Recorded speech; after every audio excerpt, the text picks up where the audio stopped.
naffe okuyingizaamu ebyaffe tugobe ku musajja osanga n'atusuulirako kadondi k'ensimbi ntaviiramu awo so tumuteeke ku kisenge tusabe tulina okusaba bwe nsaba ya 3 aizu nga temulinde ekisanja ekikola ki ekijja bonna amugoba Museveni ennyo n'omuyiribya alaba omutwala nnyo ng'agamba kati kano kakusuulidde nvaako azifuna ddala olusonga alaba mumitireko ng'akwatako omubanda omu ng'abasuulira nga mulwanira buli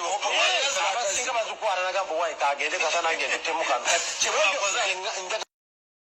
so kati bulijjo ndowooza kye mbagamba mutandise okukiraba bwe mbagamba nti National Unity Platform tetwetaaga kwegatta na muntu yenna ndowooza mukirabye ono Nyongero Bajjukizo n'atula ku executive yaki atula ku neeke ya DF era akugambye yeebaza Mpuuga olw'okujja era akubuulidde ensonga lwaki amwebaza bo kyekyo kino bakiyita difference between a root and a demand omunyago n'ekikyo n'okubanja ekikyo mushigire Uganda si munyago tetuli ku munyago bano batulaga nti tuli ku mase ya Museveni bana Uganda we have a demand we have to demand for what is ours mushigire we have to demand what is ours guno si munyago guno eno share mugabo gwaffe si munyago kikyagezako kulaga agezako kugamba nti amafuta gammwe yes mwe amafuta gammwe gali Bunyoro bagenda kwata abantu bamwe bateeke mu concentration camp then bakwata abaana baabwe bagende basome emirimu ejo ejamanyi babere mu supervisory work oyadatuka mu supervisory work gwe munna Uganda asembayo wansi bagenda kuwa buno bulimu bwa wansi obusembayo the donkey work gwe nga gwe munansi ku mafuta agago then ku mafuta agago gano ogenda kukolamu bagavuge refinery bagiteeke Tanzania kyageza kugamba kati bateeka refinery Tanzania amafuta gano gogenda kusindika raw material e Tanzania kubanga tugenda kutwala crude oil is a raw material wetuke Tanzania ku pipeline eno obanga amafuta gatuuse mu refinery Tanzania one bagenda kujjako gas industry gas okufumbisa no gwe tukozesa ava ku mafuta ye product esoke kuva ku mafuta number 2 kugenda kuvaako amafuta g'ennyonyi gagenda kuvaako then number 3 kugenda kuvaako unleaded petroleum mwe wogenda kugundi ku mafuta ako kuliko 95 ne 91 njogera ku 95 wakugabiraga green yeso nga wakinyinjini zammwe zifaafa bwezityo Uganda kubanga amafuta gemukozesa petrol gemukozesa si oyo tulina kozesaga green agagala okufaanana mu diesel then number 2 kugenda kuvaako number 4 kugenda kuvaako diesel industry ganekokola ebya diesel zine motoka za diesel igenda kuvaako number 5 kugenda kuvaako fertilizers number 5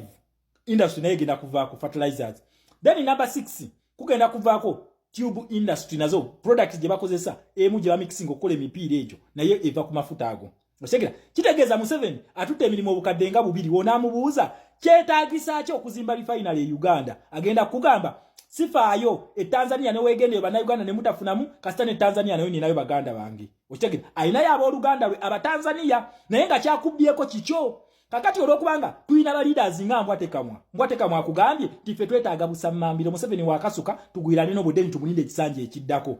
jeje emitwe gyabwe once upon a time twali tumanyi nti bano be balina okutugirako Museveni tin his excellence Kyagulanyi we yajja osekera batubye industries nga 8 eziva ku mafuta bakutte emirimu ekisoba mu bukadde obubiri bagiwadde abatanzania then amafuta gano gana ave Tanzania ogakomyawo e Uganda gagenda kubeera expensive gwe nannyinigo bagakuguze ku bbeeyi eya waggulu bo basobola okumitinga costs n'okusasula abatanzania kitegeeza ki Tanzania egenda kuddukira ku speed ya amaanyi gwe munna Uganda togenda funa mu mafuta go agago lwaki nti balinda bwe bati batuteeseza busammambiro okyegera batuteeseza bukunkumuka so si kyaffe Uganda tulina kutuula ku table ne tugamba okay ensi yaffe kina kike tulina ndi bwe kiti nga banna Uganda top jobs zonna jina kuweebwa bannansi okuva ku mulimu gwa director guyina kubeera kwa munnansi paka kuba driver gy'abannansi abataasoma okitegera ba driver tubaye nti bannansi atabatasoma naye nga asobola okuvuga emmotoka tugimuwe mu mafuta gaffe then we tumala okukigamba nti no bwetyo okay ne tugamba nti kakati katu importing labor abo okuva mu nsenda tubawe emirimu bakole no donke waka naye gwe olina kukola donke waka nga gwe munnansi then abatanzania bagende bafune iyo mbwate kama ye mugundi nga ye mutesa wamwe okitegera be ba leaders betu badde tulinanga tumanyi tubagera tugirako mu 7 kakati webuuze odanga muno webuuza lwaki Mpuuga ebitano teyabijjayo ebitano teyabirekayo onadamu okwebuuza lwaki ekikumi we kyajja teyakireka akugambye nti bo bajja kujjangayo obusamambiro naye obusamambiro buno kibanga omuntu wona amugoba n'akwata mu kisawo n'akasuka buli omuzi akwatako zezize kakati ate omuntu wekapera byonge eri wansi yatasobole kugoba munyago muno agenda funamu atya nga tulina abakulembeze bwe batyo okitegeera ekintu ekyo ffe tugamba amafuta gaffe yes refinery tujagala wano mu Uganda we tugyetaaga then abatanzania tugabaguze ku bbeeyi eya waggulu ng'abaana baffe be bafunyemu ye Museveni akugamba nti agende Tanzania wali ab'Enganda zange kakati nobera ne leader ngambwa tekamwa akugamba okay mfunako mmeka nti wezit aya basi kankulinde ekisanja ekiddako akugamba nti golodiwo owe Wagagayi aliyo owe Busia owe Kalamoja owe Mubende owe Kiboga owe Kayunga nti Wagagayi yegenda okola ki Wagagayi yegenda okumusima otegera kampani ya China bamukwate batwale gwe ojja kukeri wansi mu birombe bibaziike mwe banansi temugenda kufunamu gwe bagenda kuwa gold nga raw material eyo gy'otwala oyo gold tabera refined bamutwala butwazi akugamba nti omusanyu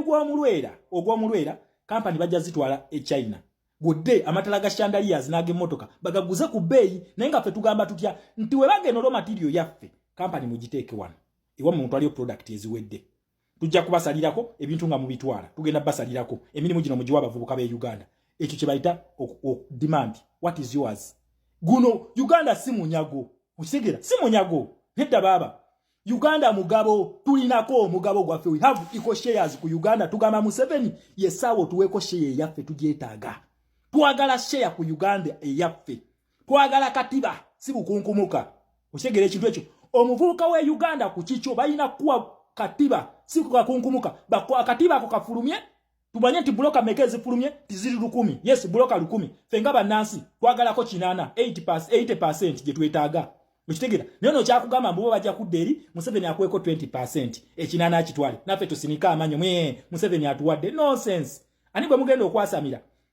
it is the high time to demand what is ours twetaaga ekyafu okutuukiwa ate ngo yofala tagenda kukituwa na mirembe naye kati essaawa eno tukyamuteereddewo avenue ey'okukituwa n'emirembe okitegera tumugamba atuwe yaffe n'emirembe naye wanaagaana tujja kubirwanira ekintu nga kikyo teri teeka lyobeera omenye kukirwanira ekyo tebakikulimba teri teeka lyobeera omenye wabula ate n'ensi yonna yonna egenda kwegattako senga ogamba nti kati nsitudde lutalo kukuba mubbi kumpa byange buli omu ajja kukutaasa okitegeera ekintu ekyo bano abantu bano nga bakakembo bano ba DF abo yeyo agenda zaabwe zezo eno bagiyita emmandwa bwanika etandise okubaanika bakugamba nti Katonda agenda kuleeta akabonero nga anaatera okubanunula akabonero ye manvuuli atali ku manvuuli tatawaana tulina n'omusibe wa Lakizale okitegera ekintu ekyo tulina n'omusibe wa Lakizale wobanga toli ku manvuuli tolina kyotugamba akabonero manvuuli National Unity Platform Leadership tubasaba teri alliance tetukkiriziganya na kukwatagana na muntu n'omu bagende begatte mu bubiina bwabwe begatte we babala begatte ku NRM balite single candidate bonna tubakubekanywa kuba tubasobola we bakola zituwa mu phase 1 ne phase 2 bafunayo kaki mbadde ngamba bagendanga na butebe bwajjanga nabo e Kampala oyo musibe wa Lakizale n'alyoka yetwala mu komera mbu afune kutusanyalaze nkukakasa ogenda kuvayo na what is zero anti yalabanga amasanyaze gatandise omugwako n'abagamba munsibeemu anti bwe bubadi bwaffe muteeke mukomera then mukomera bagenda kunfunya sympathy mukulu ogenda kuvayo nga n'akasanyalaze akatono bwe kati kogenda nako mukomera nga nako kakuweddeko ekyo nkikubuulira bagenda muto oyo musibe wa Lakizale okitegera ekintu ekyo naye nkukakasa ogenda kuvayo nga n'otusanyalaze otutono bwotyo wagenda nato nga totutulina bantu mwe mutujoze naye bannange temweraliikirira temukaaba nti ate ffe twabalonda nedda luli twali tulina mission gye twali twagala okukola yali revolution twali tukozesa embwezo nga twagala zikozesa kutandika revolution kakati ku luno tugenda kufuna ba leaders bennyini tugenda kufuna abakulembeze ababbi tugenda kubeera naye akabonero manvuuli ngenda kusiiwuuka empisa kino nkibalayirira ngenda kusiiwuuka empisa